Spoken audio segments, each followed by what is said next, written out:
प्रजासुखे सुखम राज्ञं प्रजानं च हिते हितं नात्मप्रियं हितं राज्ञ प्रजानं तु प्रियं हितं. The happiness of the king lies in the happiness of his subject. His welfare lies in the welfare of his subject. A king should always consider the things good if they are good for his people. Very good evening and a warm welcome from Asian College of Teachers to the live Facebook show. This is the first Facebook Live we are conducting in this year. We have already conducted a webinar panel of discussion. So today, our topic of discussion is leadership styles of school administrators and its impact on student achievement. Whatever you have just heard, the lines in Sanskrit are from Kautilya's Arthashastra, or the science of wealth. Well, it is basically speaking of king, Ragya, and its leadership, how a king can do well in order to keep his subject better. Exactly for years, we have been learning leadership qualities from the Vedas, Gita, and various scriptures of Hindu religion. So today, to discuss with this similar line on the leadership schools and achievements, we have with us someone very special. Her name is Anupa Ghosh. She has been a freelance corporate trainer, storyteller, and a psychotherapist. Her career has been spanning for more than 23 years. She has been working mostly with sales and service, and she has been in customer-facing jobs. Her academic ranges from English literature to transaction analysis, psychotherapy, and neuro-linguistic programming. An amazing composition of subjects, matters, and knowledge who is going to enrich us with the styles of school administration and leadership. From Asian College of Teachers, Ms. Ghosh, we heartily welcome you to the show. Thank you so much, Shaunak. Well, as I have been reciting few verses, and I always think that leadership is nothing which is quite recent and modern, but rather it can go ages back, 4,000, 5,000 years, where we can learn from our epic stories of Mahabharata and Ramayana, basically what we know as leadership.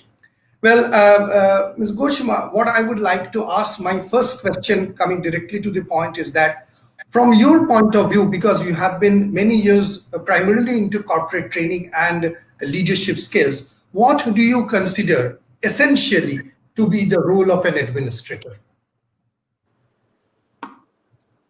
The role of an administrator, if you ask, my perspective, is somebody who works along with people, alongside people. Apart from the operational bit which is there, an administrator is somebody who works along with people, who understands people, who's like a cultivator. An administrator is somebody who's a cultivator, because as an administrator, my job is not only to administer what is the context or the content, but also to see that I take growth along. Like you said, leadership is 4,000 years old. Why 4,000? Even older than that, possibly. No. So an administrator to me is a cultivator, yes, in one word. Right. So like if I take whatever you have told, that, for example, if we consider the peasants who are sowing the seeds and eventually the plant or the grasses will bloom. So I think that what you are going to that is that the people who are sowing the seeds are cultivating and nurturing the plant to a bigger growth. So an yes. So cultivator, it's like so if let's say I am the administrator, I am a cultivator. What am I cultivating? Landscape, right? So there are people, let's say we're talking in the perspective of education, correct? So when I'm talking education, as an educator, I'm cultivating people's minds, right? The soil that is their mind, right? It is my duty to plant those saplings, those little tiny seeds, which then grow up into saplings. So as a cultivator, I'm working along with band of educators, with the children and the parents. So the journey is holistic, just like a farmer does in his piece of land. From tilling the land to to treating the land, to making sure that the land is fertile enough when the seed is planted for the plant to grow. I think that is a wonderful, I would say, an analogy, and it reminds me of two things I would like to share with you, and I think the viewers who are watching this. My first thing which comes to my mind is that now, if a farmer, considering that farmer to be a cultivator who is making or sowing the seeds so that the plants grow, does the soil, if it is not that I would say rich to grow a plant, like for example, if the farmer is tilling a desert, whereas the farmer is tilling the Ganges, where it is very rich with soil and other things. So do you think that the soil essentially, I think the viewers already know what I'm trying to mean by soil. So it's a wonderful analogy to proceed our discussion. Do you consider that soil plays an important role in cultivating the plant? Soil plays an important role, yes, Shaunak. But I think preparing the soil also plays a very important role. Why? Right. I might have a normal piece of land. I might not be next to the Ganges. I might not be so lucky. I might be a farmer where I just have very hard soil. My task, my labor will be difficult. Right. But preparing the soil will still take the same. How I prepare the soil is very important. Also, in that same very good soil, some plants, some seeds will, grow faster. Some will grow slow. We all grow at our own pace, at our own rate. Absolutely. Soil is important. But as an educator, again, in the context of education, I think what is most important for an administrator is to allow that time. Meaning, today I grow at one pace, you grow at another. Maybe you grow faster, I don't. The soil is the same. The educator is doing the same. The administrator is doing the same job. Absolutely. But that is a wonderful thing. That's individual difference, right? The soil That's wonderful. Can be very, very fertile. In the fertile soil, a very good seed will do very well. But a not so good seed, an average seed will take its own time. Will happen, but will take its own time. Absolutely. Just a note. Yeah. So those who are joining in late, I would like to tell them that we are in conversation with Anupa Ghosh, NLP psychotherapist into transaction analysis, and we are discussing on the subject leadership styles of school administration and its leadership on student achievement. Anupa, I would like to tell you something. When you told, you started off beautifully. I remember one conversation with Dilip Kumar Ghosh at Romarola. When Dilip Ghosh went to Romarola, and there is a book where he met Romarola, Rabindranath Tagore, Bertrand Russell, 7 people. It is in Bengali, however. Now, Dilip Ghosh exactly asked the same question, that is the soil dependent on how the plant will grow? Romarola, he was almost 78 years then, was sitting in Switzerland. He told that, don't worry, Dilip, on the soil. The peasant's task is to grow and put every plant and water it. You never know from which seed, which plant is going to grow. I think that is a deep philosophical and a wonderful remark, that as leaders, we should keep on watering. We don't know how the plants would grow. Any remark on this wonderful thought? What do you feel? So absolutely, like you are constantly saying transactional analysis, the basis of TA is this. The assumption, the philosophical assumption that every individual is okay. Every individual has the capacity to think. So we have the capacity. As an educator, as an educator especially, it is not my task to see whether the soil is good, whether the soil is bad. Not my task. My job, my role, my soul is, I have got this piece of soil. How I make this soil fertile without biases that, oh, this plant is growing well, I'm going to water this one and not the others.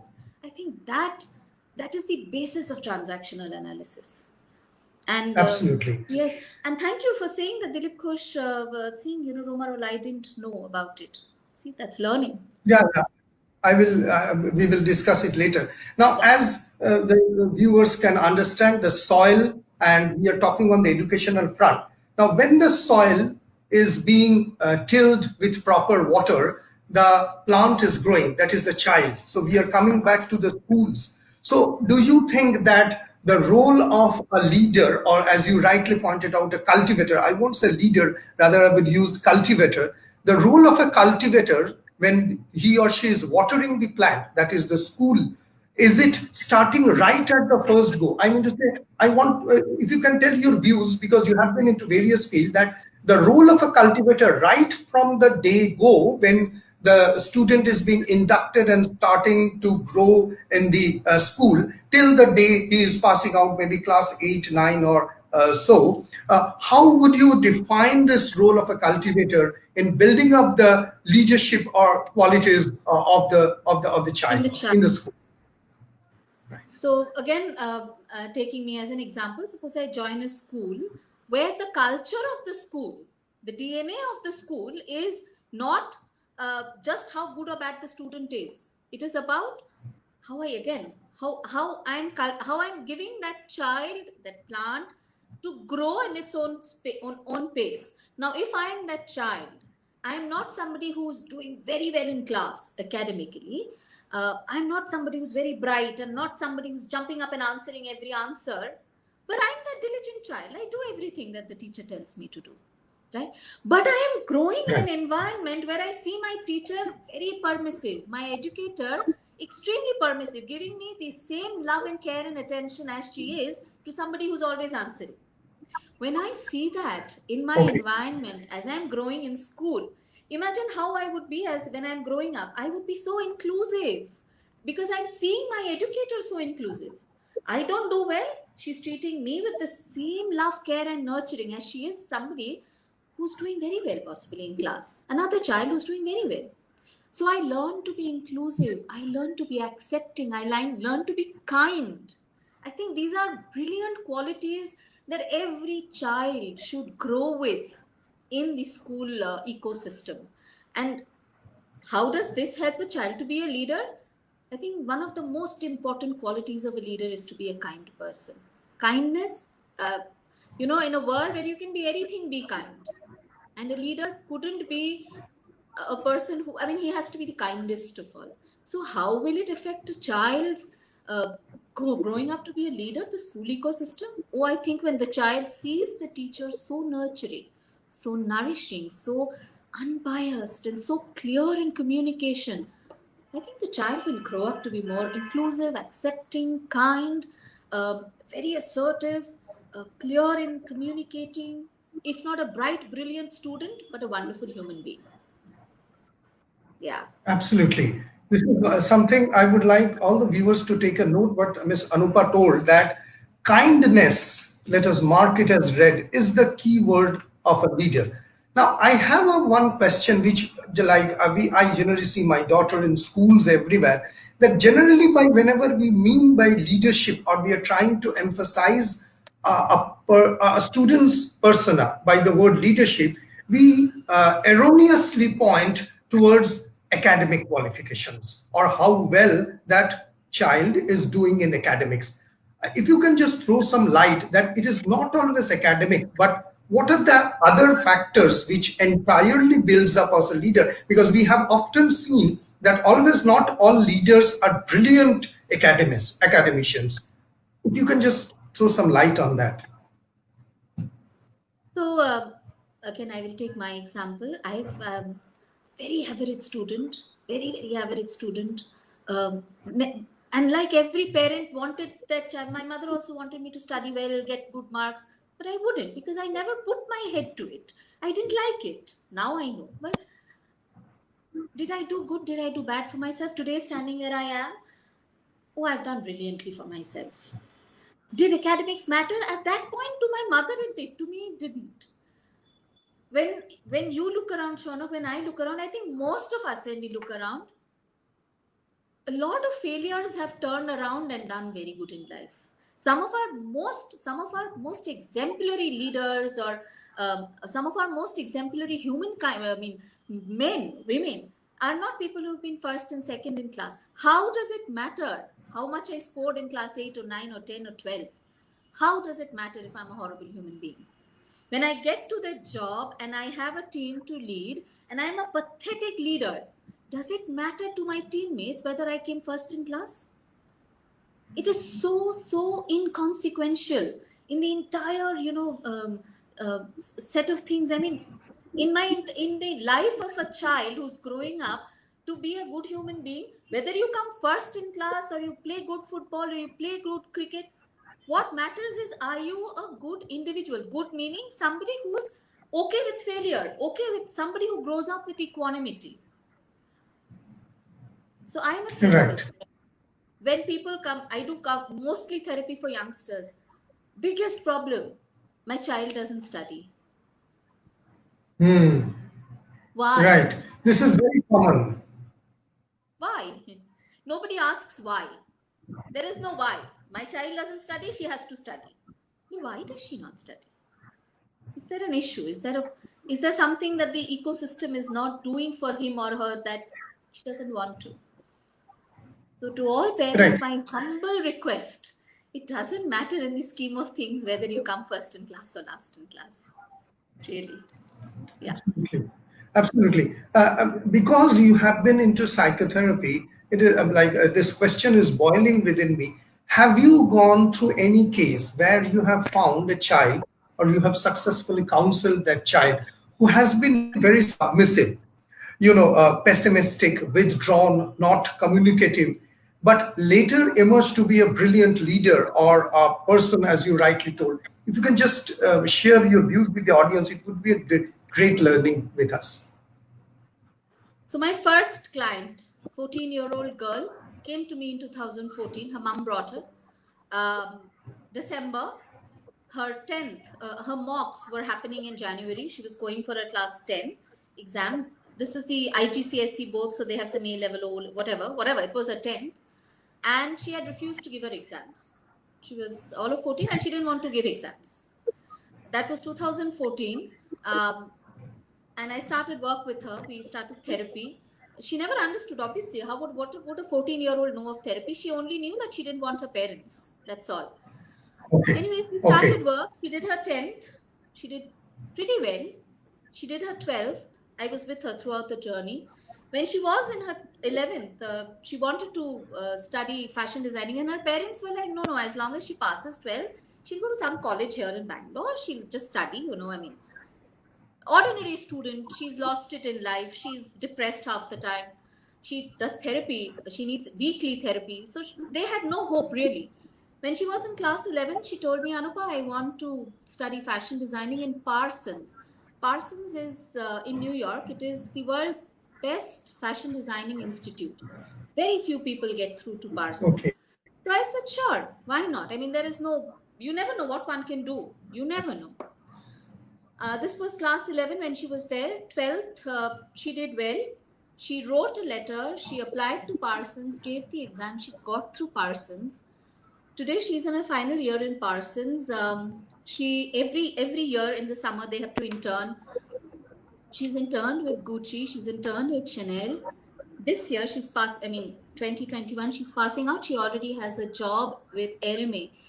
Very few people even know of the brand Hermès. This young girl whose parents had written her off, she herself had written herself off, is in New York today, passing out of Parsons, summa cum laude, and with a job in Hermès. So that journey, that entire It's journey, wonderful. it's a wonderful journey. And that's when with her, I had realized that my role is to just cultivate that land. Whenever needed, water it, put some little bit of manure, of love, nourishment, nurturing, and the plant grows. That's it. That's all that was needed. And I think that was my first biggest, yeah. This is a classic example. I would say that the viewers who are listening, this is a 14-year child, as usual, complains from her parents. She doesn't want to study, and then going up one of the, premium brands in fashion designing. If I may ask you, I obviously know it has been a counseling process for many years. Just in a nutshell, what was the problem? With the girl? Oh, I'm not okay, Yes. you are okay. And from the childhood, the mother and the father, who were achievers, they were both gold medalists, very achieving parents who were doing very well in life Mhm. also. Only Right. child had to do how the parents did. So if we've always been first, we've always been good in sports and good in everything, you have to be that. And this girl, Oh, she did it for some time, and then suddenly, adolescence sets in, and then hormones mhm. play a huge effect. Parents don't Right. understand that. Parents understand, they don't want to accept. So the parents did not want to accept that my child is an individual who doesn't want to be, who's not like us. So there was this huge gap. The child didn't want to do anything the parents did. And the more they said study and come first in class and second in class, the more this girl didn't want to study. The more she would rebel and not study and, just not do anything. I will not do anything. Procrastinate. I will not do. What can you do? And what can you do with your child? Your only daughter, only son. I will not do. What can you do? You can beat, you can push, you can do whatever, but the child will not do. So she just stopped. Just stopped. Absolutely. So, because you are like we all know that you have been into psychology, neurolinguistic programming. My question to you is that now addressing this kind of a problem for a professional like you, it was, I understand that it had its own consequences and you do it. As a leader, like say for example, as a leader, whoever it is who is nurturing the plant, how much do you consider that the knowledge, or I won't say going up to the level of clinical psychology as a doctor, but how much is the level of psychology required, and what would be your advice to the leaders who are tilling the plant for future leaders to come up? How much is the knowledge of psychology important, and what would be your input on that?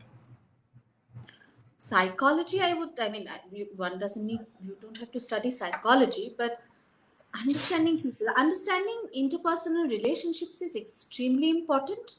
And my NLP master, his, I think, nutshell, in a nutshell, if I have to tell you, any leader, parent, anyone in an interpersonal relationship, the mantra should be that my map is not the territory. His mantra to Okay. NLP, my map is not the territory. So the map is here. This is my map. But my Mhm. map is not the territory. There are millions of individuals on Earth, millions of maps.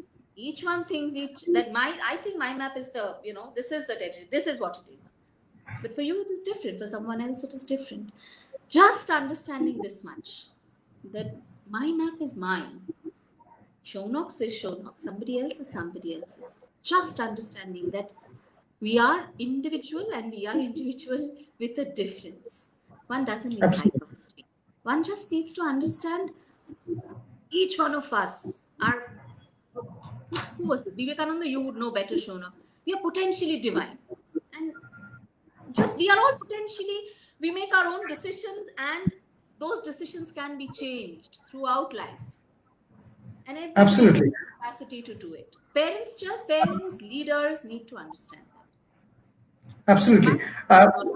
Yeah. So coming back to one thing which I would like to means I would like to ask you before going to you. I would like to tell to the viewers that we are talking to somebody who is an absolutely great psychotherapist, and she has been into what we called PAC model, that is called parent, adult, and child. Just to sum up in a few words, is that every individual has got three egos. I can be a parent where I can scold you. I can be an adult where I can neither scold you nor I am in a balance. And I have got a child ego state where I jump and shout and want a lot of candies to do so. So taking this to keep the viewers in mind, taking this as a model, people who are in psychotherapy, they use this model in order to overcome a lot of problems, either psychological, pathological, and basically use more into counseling, which Ms. Anupa Ghosh has been doing excellently for many years. So I won't go much into the PSC model. It would be too technical, and we might have a different session with that. Can you just explain that the knowledge of what we say, I am okay or you are okay, that thing in a nutshell, how essentially it would serve as a bridge to solve problems in leadership and eventually help us to till the land and get more bright green saplings. Just in a few words. So, like I said in the beginning, that transactional analysis, or what you said, PSC, or I'm okay, you're okay. The basis of TA is that it believes people are intrinsically okay, right? So, a life position is like imagine an operating system. If my belief is that I am capable and the others are also capable, that the map that I have is good, the map that everybody else has is also good. If that is my operating system, if that is where I'm operating from, then I am okay, you are okay. How would I be as a person? I would be very clear, very respectful, kind, understanding, accommodating, accepting, inclusive. If I am somebody who operates from the system of I am not okay, but you are okay, which basically means that there's something wrong with me. There's something inherently wrong with me. I'm not good enough, but everybody else outside is very good. How would I be? I would be a shy person. I would always feel if there is something wrong, oh, I must have done something wrong. Oh, I can't do this. Oh, I am not capable. Where I'm always, always discounting my capability and giving you power. So I am not okay. You are okay. Now and sometimes we label this as inferiority complex. It's a label, but we say that when we say I am not okay, you are okay.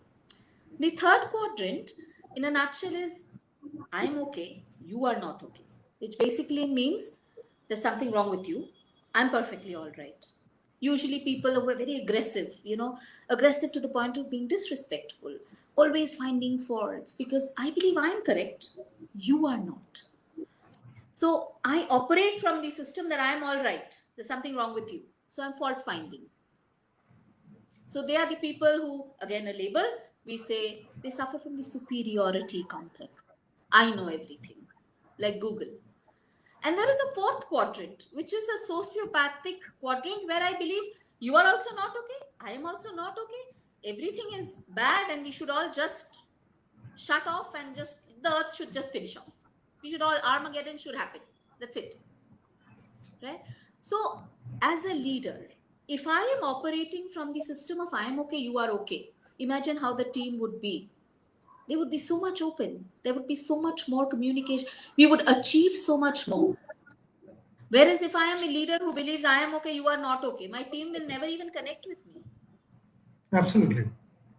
Absolutely. Now, if a leader is a submissive person who feels that there's something wrong with me, but he's become a leader because, maybe somebody told him, okay, or he's somebody, and he's become a leader.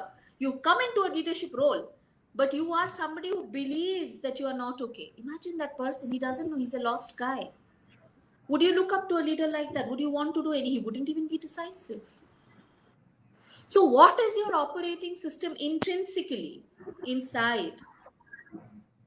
If you are an okay person, if you believe in your capability and the other's capability, then that's the best operating system. You might not be first in class ever in life, but you will be the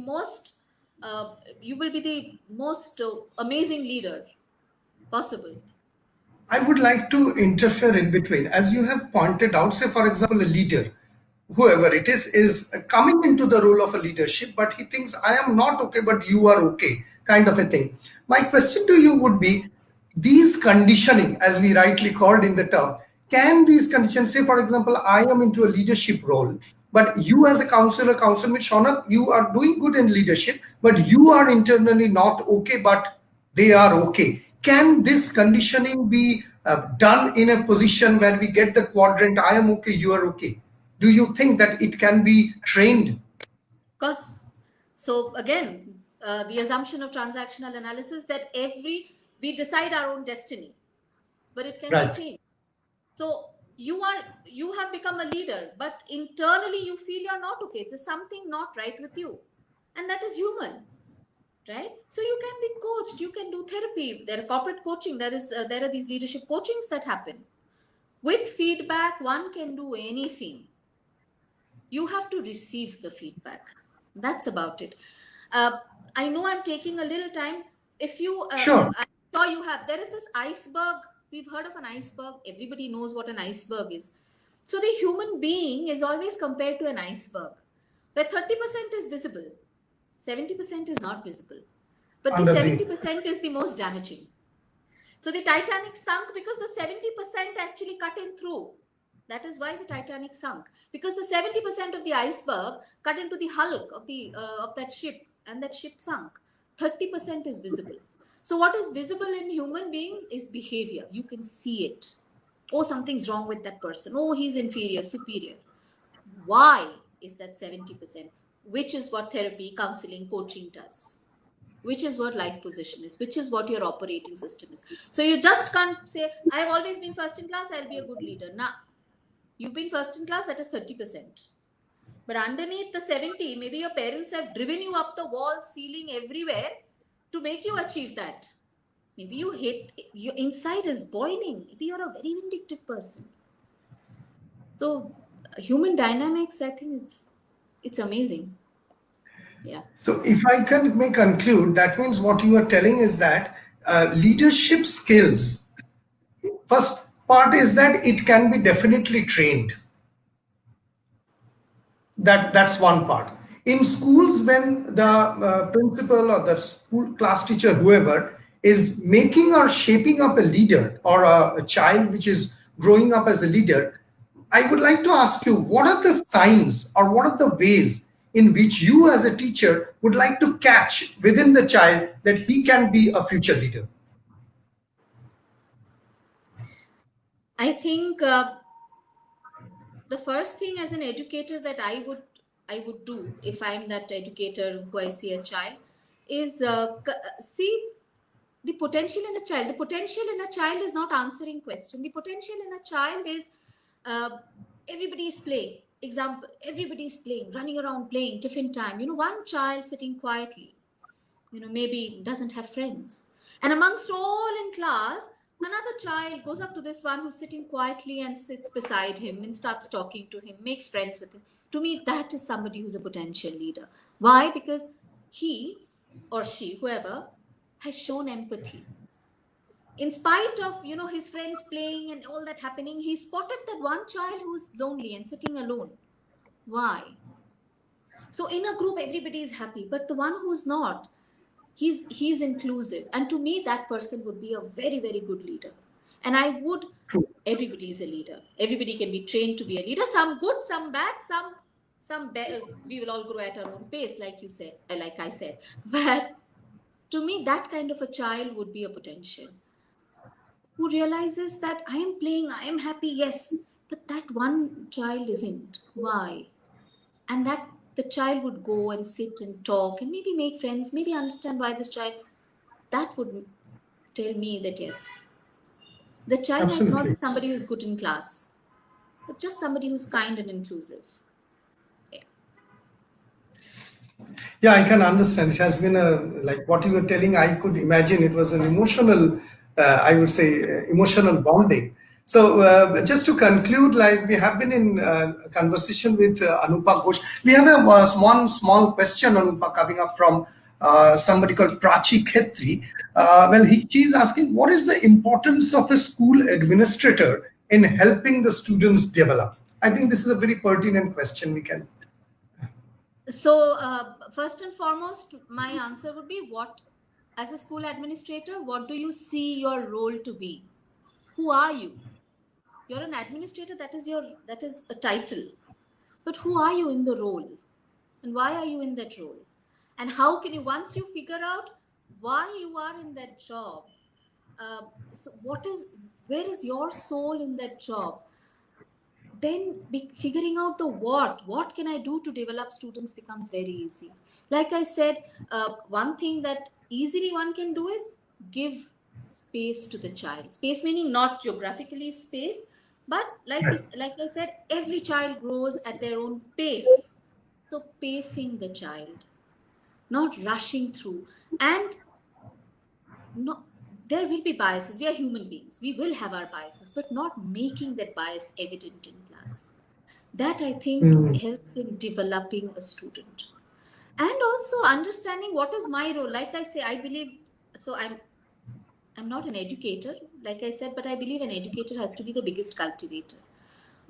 As an educator, what is my connect with society? So there is a context, there is the teacher, and there is the student. The teacher connects the context and the student. So the role of that teacher is so important, because that student that the teacher is teaching today is going to go out into society, right, and be a leader or be whatever, be a social animal. So the teacher is connecting that context and that student. So what do you need to develop that student? You need to have the entire societal context in mind. Wonderful. I think, Prachi, you have got your answer. So I would like to thank you. It has been a more of an emotional journey. Thank you for being with us. I would like to conclude with one thing you told me about Swami Vivekananda. I remember one of his lectures. It is called Lectures from Colombo to Almora, when he was in India, because India didn't recognize Swamiji until he went to the US. So he told that as a true, yes. So as a true leader, essential leadership, I would say the entire structure would be that even when the leader is not present, the entire institution is carrying on or imbibed with the same value which was there when the leader was present. I think that as a leader or as administrators, whoever we are in the schools, we should aim towards something that even when we are not present, we can imbibe that kind of a culture within and that I think brings out what is called a true leader. We have been in conversation with Anupa Ghosh. She has been educating us with a wonderful analogy, starting with watering the plants, and we took out from there. So I would really like to thank you from the core of my heart. And Asian College of Teachers, it has been a wonderful time. We would like to thank you for bringing up your precious time, because you have been thoroughly busy, I understand, into corporate training and so many assignments. Thank you, Anupa. Thank you for being with us, and wish you all the best for your future endeavors. Asian College of Teachers would continue. Thank you. Thank you very much. Asian College of Teachers. Thank you for having me, Shaunak. I know, I'm sorry I'm interrupting. Sorry. Yeah, sure, please. No, I was just saying thank you for having me. Oh, it is our honor. It is our pleasure to have you. And I think that all of us got enriched. Asian College of Teachers would continue our Facebook live sessions throughout the year, as we always used to do. And we will try to bring up new topics, new areas of discussion, and hope you are all keeping safe and happy during this pandemic times. This is Shaunak signing off from Facebook Live of Asian College of Teachers. Once more, a heartfelt thanks to Anupa for bringing such insightful ideas and new stories to enrich our students. Thank you very much. Bye.